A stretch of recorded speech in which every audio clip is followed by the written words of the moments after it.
மகளுக்காக தட்டி கேட்ட தந்தைக்கு கத்தி குத்து.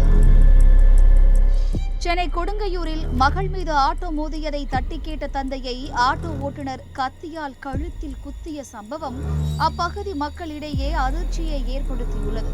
சென்னை கொடுங்கையூர் முத்தமிழகர் பகுதியைச் சேர்ந்த ரஹீம் என்பவர் பிளாஸ்டிக் நிறுவனத்தில் பணியாற்றி வருகிறார். இவரது மகள் வாகிதா குடும்ப பிரச்சினை காரணமாக கணவரை பிரிந்து தந்தையுடன் வசித்து வருகிறார். அயனாவரத்தில் உள்ள ஒரு சூப்பர் மார்க்கெட்டில் பணியாற்றி வரும் அவர் இன்று காலை வழக்கம் போல் இருசக்கர வாகனத்தில் வேலைக்கு சென்றார். மார்க்கெட் அருகே உள்ள பவானியம்மன் கோவில் தெருவில் சென்று கொண்டிருந்த போது அதிவேகமாக வந்த ஆட்டோ ஒன்று அவரது இருசக்கர வாகனத்தின் மீது மோதியது. இதில் நிலை தடுமாறி கீழே விழுந்த வாகிதா கை கால் உள்ளிட்ட பகுதிகளில் காயமடைந்ததாக கூறப்படுகிறது.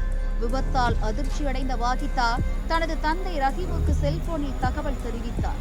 சம்பவ இடத்திற்கு விரைந்து வந்த ரஹீம் ஆட்டோ ஓட்டுநரிடம் ஏன் வேகமாக வாகனம் ஓட்டி விபத்தை ஏற்படுத்தினாய் என கேட்டுள்ளார்.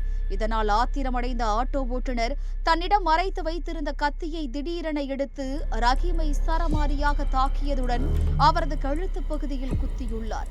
காயமடைந்த ரஹீம் இரத்த வெள்ளத்தில் சாய்ந்த நிலையில் அங்கிருந்தவர்கள் மீட்டு உடனடியாக ஸ்டான்லி அரசு மருத்துவமனைக்கு அனுப்பி வைத்தனர். அங்கு அவர் தீவிர சிகிச்சை பிரிவில் அனுமதிக்கப்பட்டு சிகிச்சை பெற்று வருகிறார். இந்த சம்பவம் தொடர்பாக வாகிதா கொடுங்கையூர் காவல் நிலையத்தில் புகார் அளித்த நிலையில் வழக்கு பதிவு செய்த போலீசார் முத்தமிழகரைச் சேர்ந்த மணிபாலா என்ற ஆட்டோ ஓட்டுநரை கைது செய்து விசாரணை மேற்கொண்டு வருகின்றனர். இதனிடையே சம்பவம் தொடர்பான காட்சிகள் தற்போது சமூக வலைதளங்களில் வேகமாக பரவி வருகிறது.